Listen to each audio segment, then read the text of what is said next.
so much, Nick. Thanks, everyone. So I'm so excited to be talking to you today. First one up to tell you about the fact that, hey, you're a cyborg and it's about to get weirder. A little bit about myself. My name's Oksana. My background is in genetics and biotechnology. I also founded the first and largest biohacking longevity group in Toronto. So if you're interested in more talks like this, check out the group or follow me on Instagram, Canadian Biohacker, where I share my personal biohacking tips, my learnings, and product reviews. So without further ado, are we ready to hear about the super-convergence of technologies? Yes. We're going to talk about what's going to happen when genetics, biotechnology, and AI collide.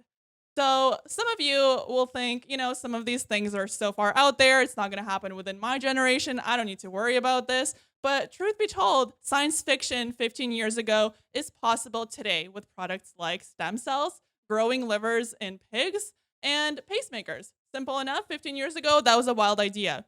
Just this year, earlier, a human got electrodes implanted in his brain along with a few other people in the clinical trial to test how we can reduce the effects of Parkinson's disease.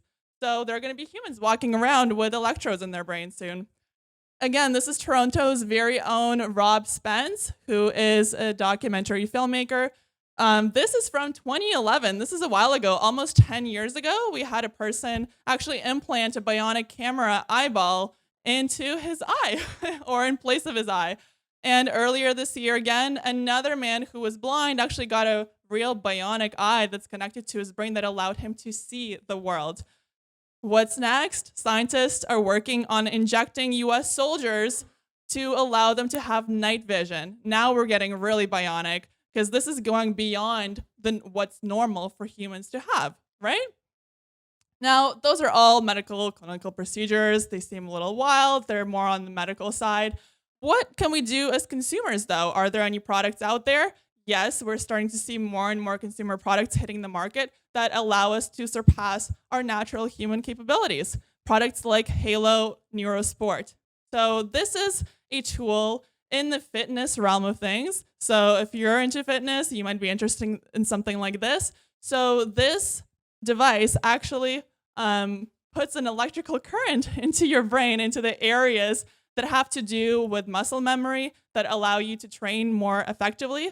So if it conjures up memories of, 60s scary neuropsychology experiments of electroshocking people and patients, well, now there are products on the market that allow you to do this to yourself, but safely. So you may be thinking, those are all kind of out there. I'm not going to get stem cell injections. I'm not going to put a bionic eye in place of my real one. That's not, I'm not really a cyborg. But the biggest human experiment that is allowing us to see how technology can change our identity and how we interact with the world around us is our very own cell phone. So all of us have this in our pockets. We all carry it around, and our cell phones are actually altering the way that we see ourselves, how our brain operates, and how we interact with the world around us. So with cell phones, this is actually augmenting your own very self, because without a cell phone, think about it. You with a cell phone, smart, knowledgeable, capable. Without a cell phone, who really are you? What can you do? And it's gotten to this extent where losing your cell phone will actually probably cause very serious withdrawal symptoms on a physical level, because to your brain, and this is a great example of the brain's ability to internalize external objects as part of its own self. If you lose a cell phone, for your brain, it's just as painful as losing a finger. So if you didn't think you were a cyborg before, I hope you're convinced now, because we are all living in a society of cyborgs. If you have a Fitbit, if you have a fitness tracker, Apple Watch, we're all tracking and measuring our health, our biomarkers. We're stepping on our smart scales to check our body composition and storing that data in the cloud. We are cyborgs, and we're using technology to optimize the lives of our lives and the lives of our loved ones as well.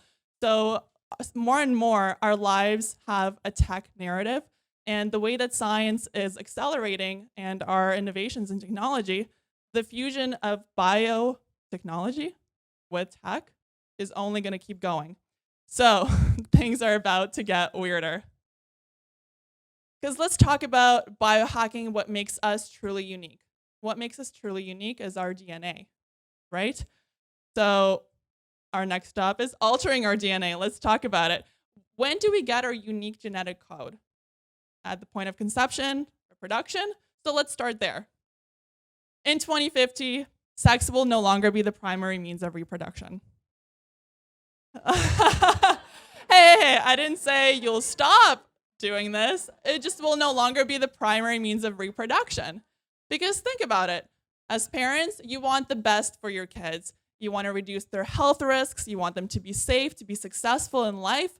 And so what's available today is something called PGT, or prenatal genetic testing, which allows new parents or expecting parents to receive a profile of the genetic status of the embryo growing inside the mother, which then allows them to make decisions based on the outcomes of that test. Whether the test is positive for certain genetic abnormalities or certain diseases, they then have a choice whether or not to terminate the pregnancy. Now, this is common enough. In Iceland, Australia, China, Denmark, and UK, embryos testing positive for Down syndrome now have a termination rate of 90 to 98%.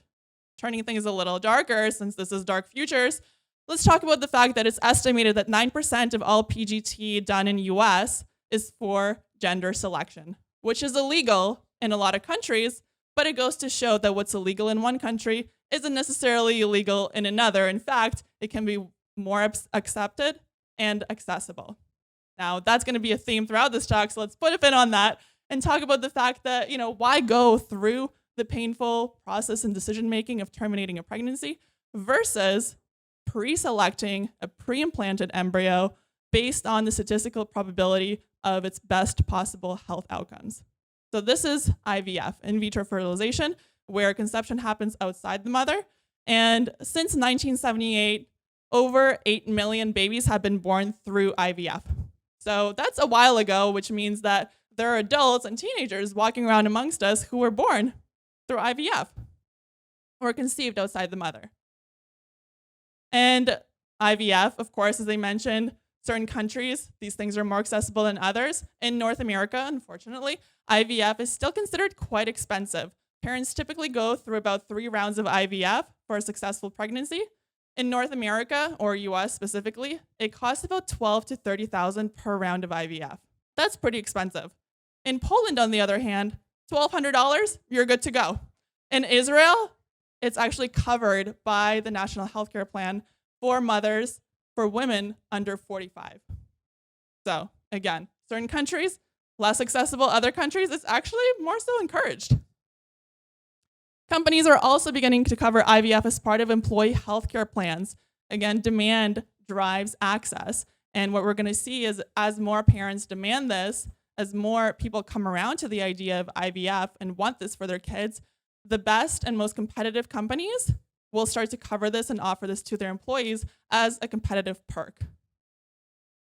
So bringing this back to the idea that in 2050, sex will no longer be the primary means of reproduction because that will be seen as risky and simply foolish. People are going to be saying, hey, did you hear about John and Mary down the street?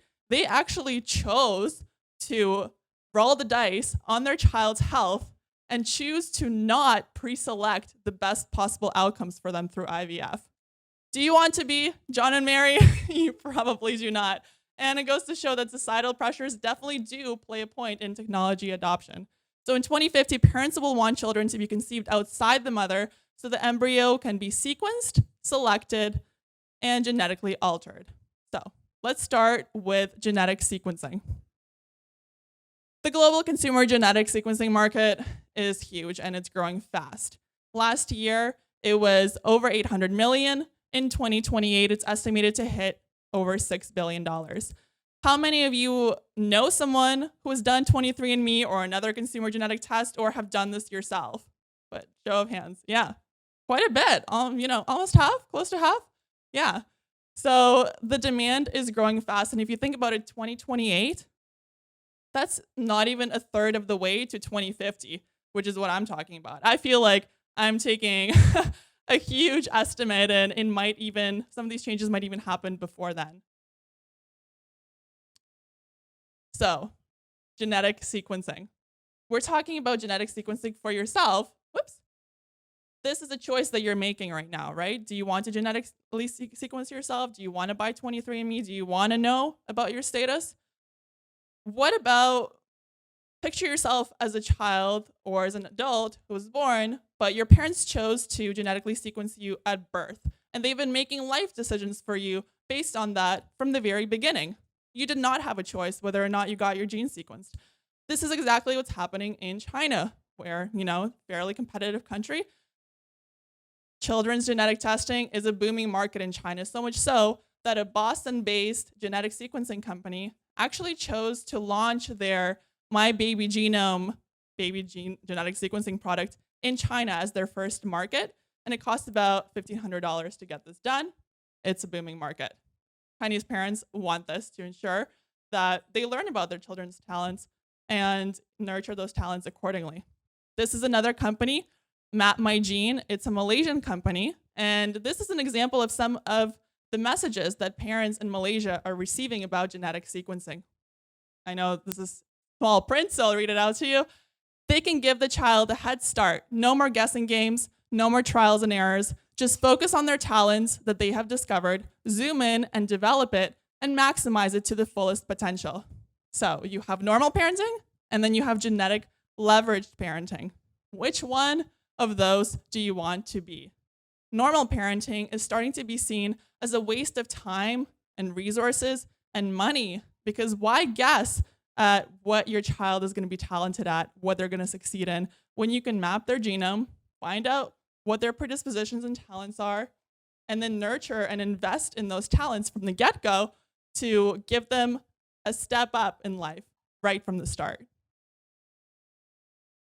Next up, genetic engineering. We talked about genetic sequencing. Let's take it up a notch. So genetic engineering, last year, we already had twin baby girls born in China that have been genetically engineered to make them resistant to HIV. Now, this caused a huge splash in the scientific community around the world because this was done without university or government supervision by the scientists at hand. This was a big uproar, all over the news. People thought, all right, it'll quiet down and we won't hear about this again. Wrong. China was awaiting the birth of a third genetically engineered baby earlier this year. So the headline is, we as a species need to come to terms with this kind of technology because these things are happening, and you can't, once the baby's born, you can't just unborn the baby. It's there, it's in the world, they're living. These genetically engineered babies are gonna grow up to be humans. And what's happening is scientists around the world are now coming out with the fact that, hey, they too are working on genetically engineering embryos. This is happening in US, in Russia, and I'm sure we're gonna keep seeing these headlines pop up until it becomes the new norm. So what are countries doing in response to this? Well, it seems like people are really coming around to the idea that they want to genetically engineer their kids. Now, I only have 15 minutes for this talk, so I can only pick up certain headlines and comments for you, but this is an example of the UK, where in 2017, a survey showed that nearly half of the survey responders were in favor of genetically engineering to enhance human abilities like intelligence. So we're no longer talking about medical conditions or reducing the risk of certain diseases. We're talking about enhancing superficial abilities like intelligence, how fast you run, your personality, your creativity, things like that. And the UK ethics body is approving of this. And you may not be able to see, but according to the Bioethics Council in the UK, they see it as morally permissible if this is in the child's best interest. So they're not talking about medical conditions here. They're leaving it fairly vague. Loophole, if I've ever seen one. What's in the child's best interest, right? Is it only from a medical standpoint? Or can you argue that intelligence is also in the best interest of a child? Now, again, I mentioned that all of these changes will become the norm by 2050, but some say that designer baby revolution could be less than 2 years away, and it's ethically justifiable. So you may as well get on that bandwagon because it's coming roaring towards you. In 2050, genetic engineering won't be affordable for all, leading to genetic inequality. Let's talk about this because you may be getting excited about genetic engineering and some of you may be going, oh my gosh, that's absolutely horrible. Why would we change, who we are as humans? But the truth is, technology has an adoption curve. There will always be early adopters, and early technology is always usually expensive and not affordable to all. So what you'll see with genetic engineering is certain people will jump right on the bandwagon. They'll invest in this for themselves and their future children. And you'll have the laggards way behind, generations down the road. So what could happen if that is the case? Well, you'll have the wealthy and the advantaged investing in genetically engineering and enhancing their children, who may then come to rule society because of their real or perceived enhanced abilities. And those who can afford genetic editing may be able to actually select from a whole menu of traits. And as I mentioned, convergence of genetics, biotechnology, and AI. We are utilizing AI to find the best possible genes and traits that correlate with certain traits listed here, such as general intelligence and IQ, specific intelligence like math skills, pattern recognition, special senses, sense of smell. If you can select from it, why not? Personality traits like, is your kid going to be introverted or extroverted? Are they going to be creative? Physical characteristics. Can they run fast? What's their skin pigmentation, their eye color, their height, their stamina, their power, their athleticism? All of these things you may be able to select from down the line. And what happens if enhancements are allowed? Well, again, as I mentioned, genetic inequality happens gradually, but also kind of quickly. With each generation of an advantaged family, they could become that much more enhanced and advanced versus their disadvantaged peers until the differences become unbridgeable between the two types of humans, which then begs the question of, what is the human race? Are we going to have two different types of humans walking around because of these compounding changes in our DNA and genetic enhancements? Definitely a dark question, I think, at least. So what happens as a result of this? Well, your kids might need jobs. They will probably need insurance, the typical life stuff of adults that we have to worry about. Well, if certain people are walking around genetically enhanced and certain people simply can't afford it, as employers, you might want to select against the candidates who were not genetically engineered. Because if someone was genetically engineered to have, say, brilliant math skills, and it's a job that requires you to have a strong math background, you will likely select the candidate who was genetically engineered to be amazing at math. Why not? Insurance companies likely will also be selective. Who will they insure or give special premiums to?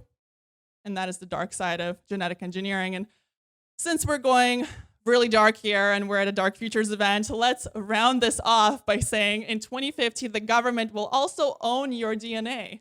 So think about genetic testing right now. Who owns that data?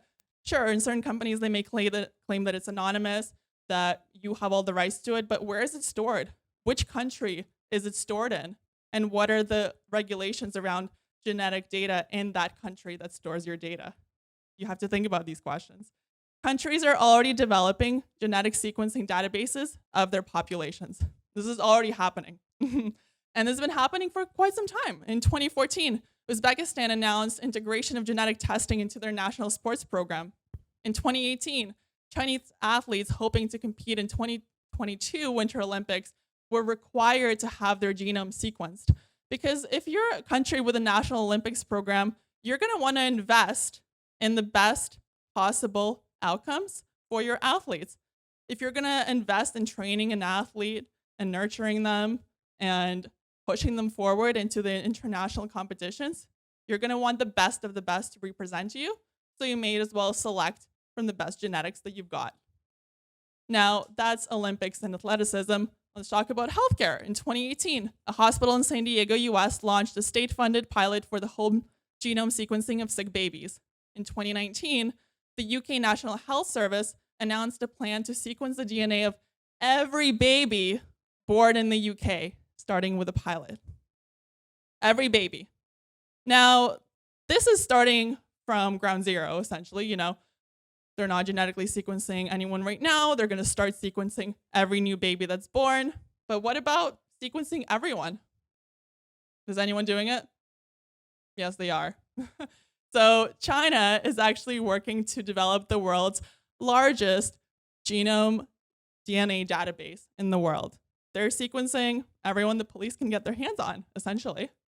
And not only that, but think about the number of genetic sequencing companies that are based in China and are storing genetic data in China, selling their genetic tests to anyone around the world. Think about where that data is stored. So I'll leave you with 4 key points. I know the best practice is to leave you with 3, but couldn't help myself here. So number 1, sex will no longer be the primary means of reproduction in 2050. Genetic engineering will not be affordable to all. 3, if you're not genetically engineered, employers and insurance are likely to reject you. And last but not least, you do not own your DNA. Thank you so much, everyone. I thank you for your attention. Again, my name's Oksana. Have a great evening.